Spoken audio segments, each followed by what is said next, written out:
Hello, in this video I'm going to do some derivation examples with our new conjunction rules. So we'll start with some very straightforward derivations. We'll say here our conclusion is P, so we're going to say show P. We only have the one premise, and so we'll say we'll insert it, and we need to get P. So you'll recall we have 2 or 3 new rules. We have the rule adjunction, which says if you have P, and separately you also have Q, then you can put them together to form P and Q. And then we have our simplification rules, which let us take conjunctions apart, and that's what we want to apply here. So we can say 2s, and now it's going to ask you which one do we want, and we want P. We can skip that. We could say 2s, and then we want the P, which is on the left, so we say simplification left, and we don't have to do that dialogue. Either of these is fine. Either way, we can say 4dd, and we are done. Straightforward. Now I have P and Q. So again, we'll say show our conclusion is Q. Our premise is P and Q. Again, we apply simplification, and this time we select Q. And if we want to skip that window, we can say 2, simplify. I want the Q, which is on the right, so I'll say simplification right, SR. And again, we get Q. And so we can say 3dd. And again, we're done. Okay, this time we need to, our conclusion is a conjunction. Now here's a new trick I want to show you. Over here, so remember that every show line does not need a justification. No show lines need justification. Every show line has no such need. Why? Because all you're doing is saying, I'm trying to show this. Have I succeeded? Well, I will have when I've boxed and canceled, so my boxing and canceling needs a justification, but the show line doesn't. But we can say, if we write here, show conc for show conclusion, oh, it'll write it out for us. That's nice. That's handy. So actually, you never have to write the show line again. You can always write show conc in that column, and it will write it out for you. Now let's put in the premises. So we got premise 1, we got premise 2, premise 3. There is no premise 3, so just premise 1 and 2. Now we need to get P and Q, but we have P, and then separately we have Q. We need to get the conjunction. Well, we'll apply our new rule, adjoin, and we'll apply it to 2 and 3. So we'll say 2, 3, ADJ for adjoin. And now we have to decide which way do we want them to go. Do we want P and Q, or do we want Q and P? Well, we look at the conclusion, it's P and Q, so we want P and Q. Good. So we'll say 4dd, and we're done. Note that this is not a justification. And there are a couple of things that flag that it's not a justification.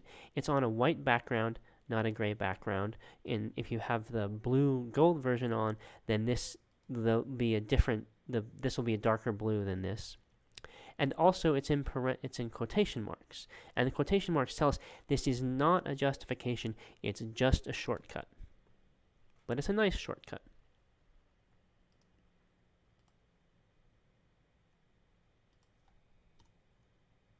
Okay, so we'll say show conclusion. That's actually longer than writing show Q, but at least we're in the justification column. We didn't have to move back and forth.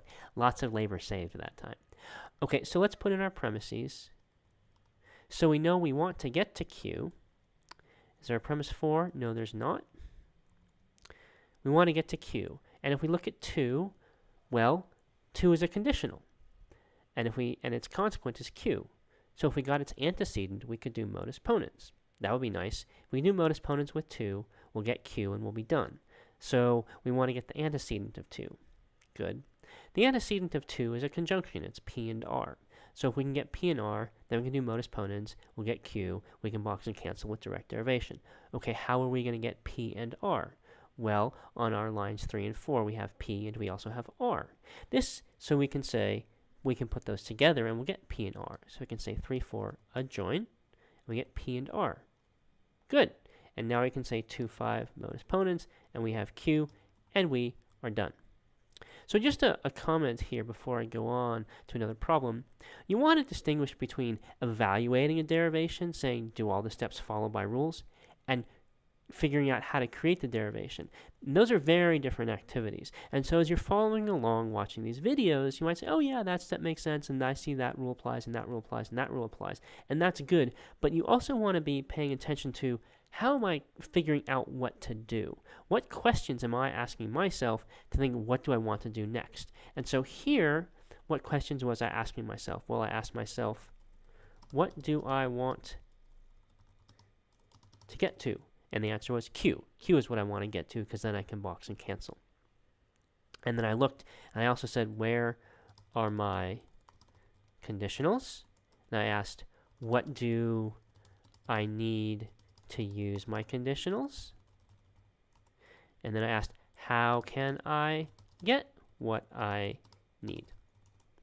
So I said, what do I want to get to? Q. Where are my conditionals? There's just one on line 2. If P, then R. If P and R, then Q. What do I need to use my conditionals? I need P and R. Okay, how can I get P and R? I can put P from line 3 together with R from line 4 using my rule of join to get P and R. So those are the questions that you want to be asking yourself. It's not enough to know the rules to create the derivation. It's a constructive activity. It's really a creative activity. It might seem like, it's not creative, but it is. You're problem solving. You're not just applying the rules and checking do the rules apply. You actually have to ask yourself these questions and look for the answers. And that is a creative activity.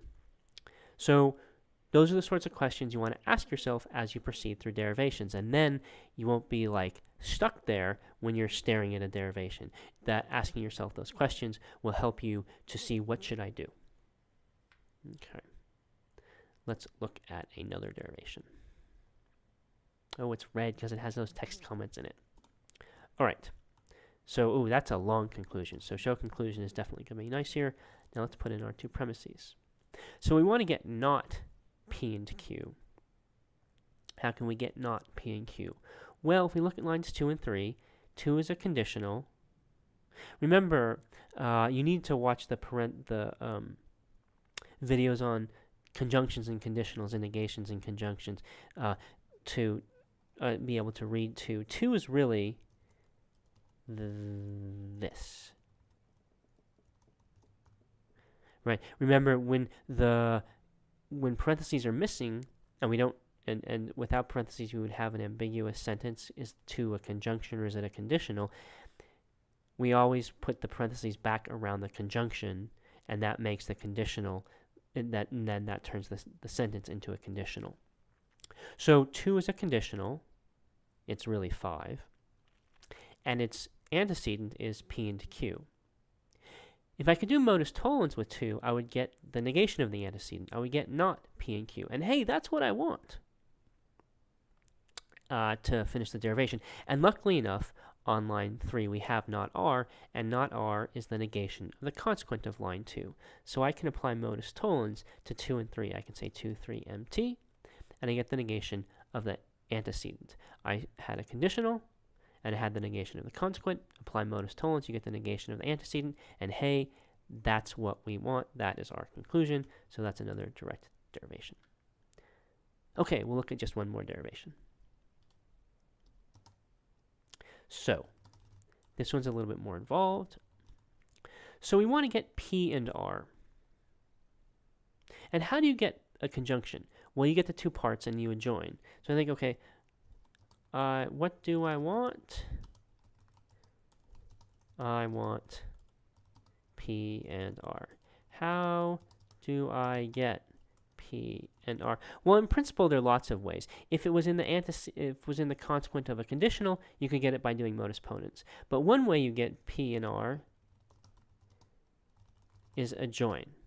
And I would need P and R to use adjoin, right? Okay, so here I'm kind of thinking backwards. So thinking, where do I want to go? How would I get there? And thinking, well, the last step, the second to last step I would take is that. The third to last step I would take is that. So I think I want to box and cancel. That means I want to get P conjunction R. Well, there are lots of ways I might get P conjunction R, but one obvious way is to use adjoin on P and R. So if I can get P and R, I'm good to go. So now we want to look at our premises and say, well, can we get P and R? If we look at 3, we go, oh, there's P. 3 is a conjunction, and P is inside of the conjunction. So I can say 3, simplify left, and I have P. So I now have half of what I want, and now I need to get R.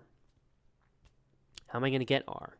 Well, it might not immediately be clear, So I could say 3 simplify right, because who knows, maybe q is going to be useful.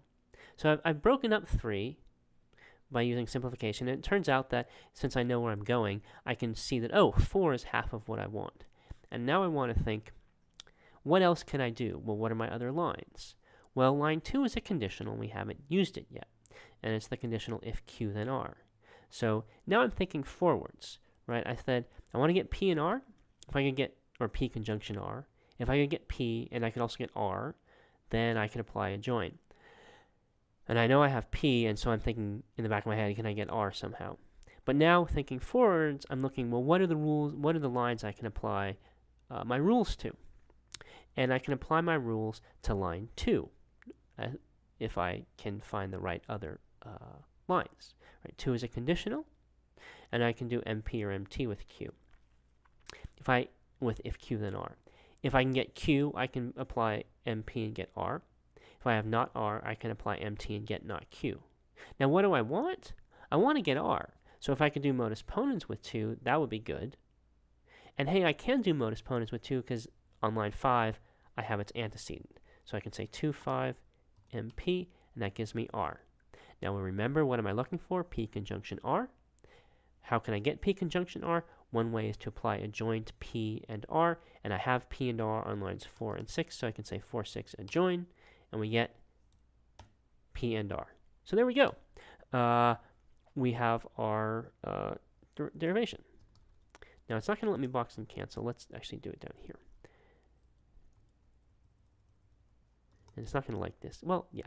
If we check it, it's going to complain because it doesn't like these lines. But this is all good derivation.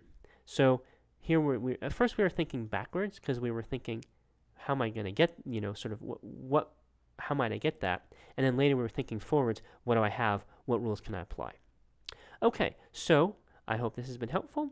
If you have any questions about the homework derivations, please post online in the derivations discussion board, and you'll get answers quickly. Good luck deriving.